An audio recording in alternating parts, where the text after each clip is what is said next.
जय हिंद दोस्तों। आज मैं आपको बताएंगे एक मगम्मा की कहानी। मगम्मा कौन था? 10th क्लास में पढ़िएगा, श्रीनिवास लेखक है। उसमें आपको मगम्मा का पूरा कहानी बताएंगे।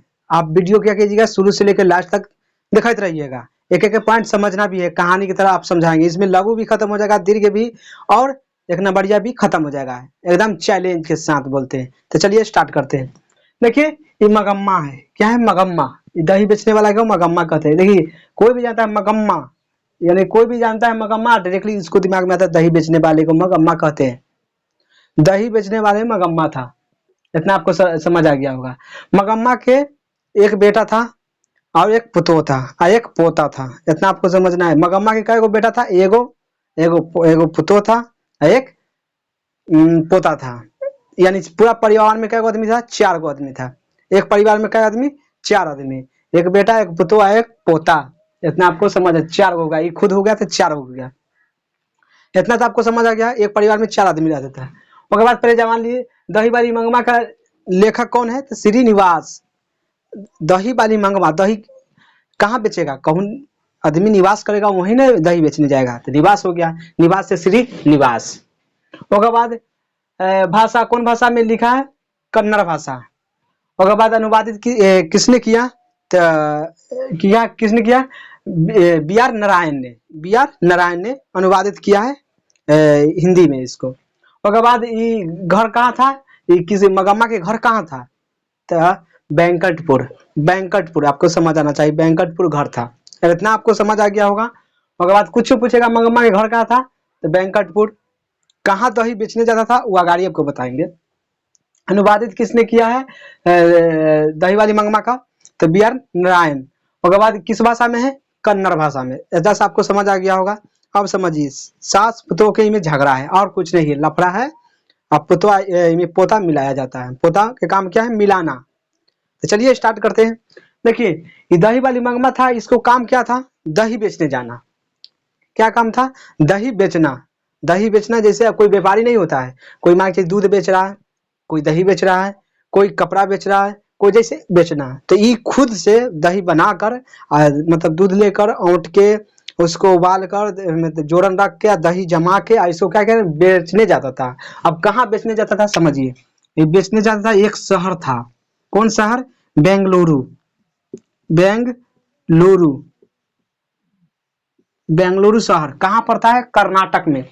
इतना आपको समझना है। बेंगलुरु शहर कहाँ पड़ता है? कर्नाटक में। वहां ही डेली बाय डेली शहर में, अब तो गांव में बिकेगा तो ना दही, तब शहर चुन लिया जहां बिकेगा, जहां वो, क्योंकि गांव में ज्यादा करके भैंस गाय रखता है, इसलिए गांव में नहीं बिकने वाला है। तो ये कहाँ जाएगा? शहर में बेचने चले गया।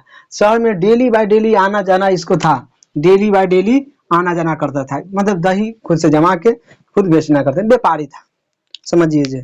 तो डेली बाय डेली बेचने जाता था। उसके बाद जितना कमाता था, जितना कमाती थी वो क्या घर में खर्चा होता था। अब एक कमाने वाला 4 गो 3 गो खाने वाला, 4 गो खुद मिला के, तो खर्चा तो होबे करेगा। तो डेली बाय डेली बेचने जाता था, आता था, खाता था। कौन? मगम्मा बेचने जाते थे। मगम्मा बेचने जाती थी। तो डेली बाय डेली तो एक दिन बेच के आ रही थी। कौन? मगम्मा।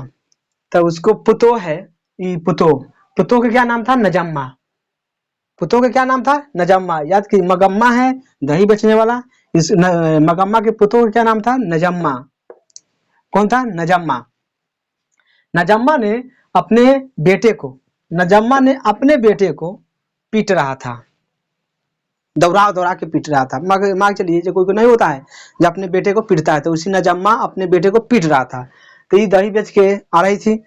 अब पीट के दही बेच के आ रही थी। उसके बाद ये देखा तो ये बोलने लगा, जे हम आज तक हम अपने बेटे को नहीं मारे, तू मार रही है। तो उसके बाद ये बोला, जे हमको अधिकार हम अपना बेटा पर है। नजम्मा क्या बोला? हमको अधिकार सिर्फ हमारा बेटा पर है। तो अब ये बोला, तो ये बोला जे अधिकार है तो हमको भी बेटा है, हमको हम भी पीटेंगे। तो इसको कैसे पीट सकता है? तो सियान हो चुका था। तो उसके बाद ये दोनों में फिर झगड़ा होना, बहुत जानबे करते हैं सास पुतों के झगड़ा होना स्टार्ट हो चुका है। मतलब अब तो झगड़ा माहौल गर्मा चुका है पूरा। अब माहौल गरमाने के बाद अब इसको बेटा आ गया। कौन? मगम्मा के बेटा आ गया, नजम्मा के पति। मगम्मा के बेटा नजम्मा के पति आ गया। अब आ गया तभी बोला झगड़ा हो गया था, अभी बोला क्या बोला, ये दोनों झगड़ा काहे के लगे, तो बोला जो तुम्हारा बेटा के पीट रहा था, कौन, नजामा पीट रहा था।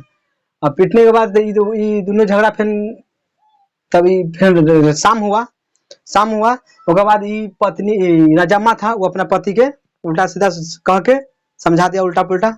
उसके बाद क्या हुआ, माँ बेटा में झगड़ा हो गया।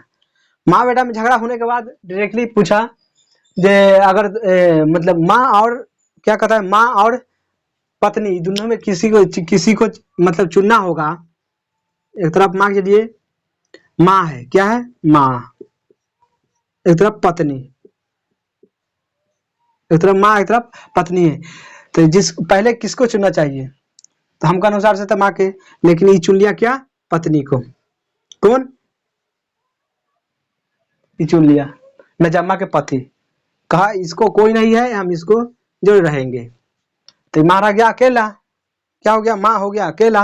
अब अकेला होने के बाद दही बेचने फिर बीने उठा और चल गया, कौन, मगम्मा।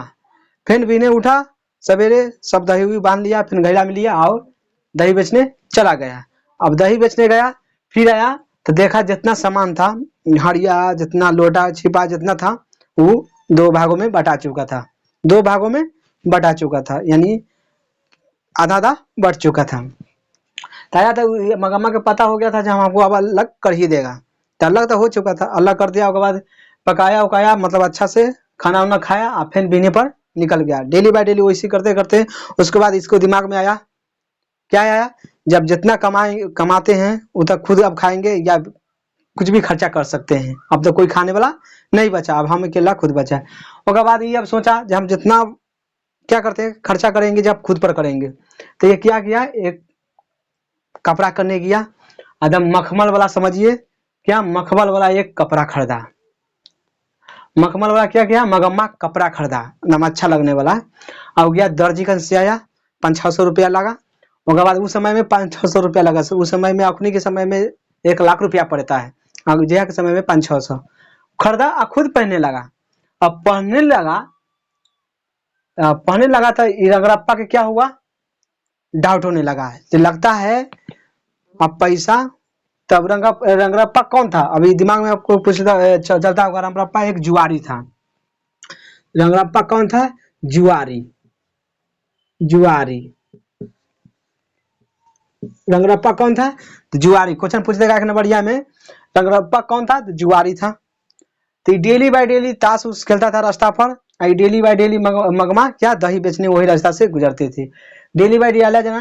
तो कपड़ा पहना, समझिए मखमल वाला, तो इसको तो डाउट हो गया, जब पैसा हमको मांग के देखते हैं देता है या नहीं देता है। तो रंगरप्पा था, ये मगम्मा को रोक कर बोला कि हमको कुछ पैसा की जरूरत है। तो मगमा बोला हमको पास पैसा वैसा नहीं है, इतना होगा। वजह से झगड़ा उड़ा हुआ, कुछ कैसू करके वजह से निकल गया। निकलने के बाद यहाँ इसको पता हो गया, किसको, उसको पुतों को, नजम्मा और उसको बेटा के, जो हमको मम्मी के लगता है पैसा है, तब है तो क्या किया, मगम्मा के अब दिमाग लगाया दोनों, कौन कौन, उसको बेटा और पुतो, जो लगता है अब कैसे मनाना है, तो मनाने के लिए एक दिमाग लगाया, पोता का जरिया बनाया। तब वो क्या किया, वो अपना मगम्मा के पोता था, कौन, नजम्मा के बेटा, नजम्मा अपने बेटे को क्या किया, वो अपने दादी के पास भेज दिया, क्या किया, दादी के पास भेज दिया। अब दादी के पास भेज दिया तो ये अब कोई कैसू है, तो दादी है, तो इसको तो हटाएगा तो नहीं है, तो इसको साथ रहने लगा। अब रहने लगा तो समझिए ये क्या है, काहे कि इसको दिमाग में हो गया, जी अगर पैसा ज्यादा हो गया तो लगता है अल्लाह लुटा देगा, एक निम्न है जे दोनों मिलकर, मतलब पति पत्नी दोनों मिलकर, इसको बेटा और पुतो मिलकर दोनों को मना लेंगे, एक जगह रहेंगे। उसके बाद पैसा हुए क्या है कि कोई भी अकेला कमाएगा अकेले खाएगा तो पैसा तो ऑटोमेटिक है जो बचेगा। तो उसके बाद पैसा था, उसके बाद ये दोनों गया माफी उफी मांग के आ दोनों रहने लगा। तो बस यही यही आपको कहानी था मगम्मा वाला। तो आपको कुछ पूछेगा क्या, पुतों ने सास को मनाने के लिए कौन सा तरीका अपनाया, क्वेश्चन आपको पूछेगा जे लघु में, जब पुतों ने सास को मनाने के लिए कौन सा तरीका अपनाया, तो पुतों ने सास को मनाने के लिए अपने पोते को क्या किया, भेजा, मतलब जरिया बनाया या तरीका अपनाया पोते को। तो पोते से शासकों मनाया था। फिर पूछेगा दही वाली मंगमा से के लेखक कौन है? श्रीनिवास। किस भाषा में है दही वाली मंगमा? कन्नड़। अनुवादित किसने किया? वीर नारायण। घर कहाँ था? वेंकटपुर। कहाँ दही बेचने जाती थी मंगमा? क्या? बेंगलुरु में। रंगरप्पा कौन था? तो जुआरी था। इतना आपको समझ आ गया होगा, तो ये आपको समझ आ गया होगा। तो कहेगा दही वाली मंगमा यानी मंगम्मा के पुतों का क्या नाम था? तो नजम्मा। इतना आपको क्वेश्चन पूछेगा, ज्यादा क्वेश्चन नहीं पूछ सकता है। तो चलिए, वीडियो अच्छा लगा तो लाइक, सब्सक्राइब एंड शेयर भी कर सकते थे। देखने के लिए थैंक्स।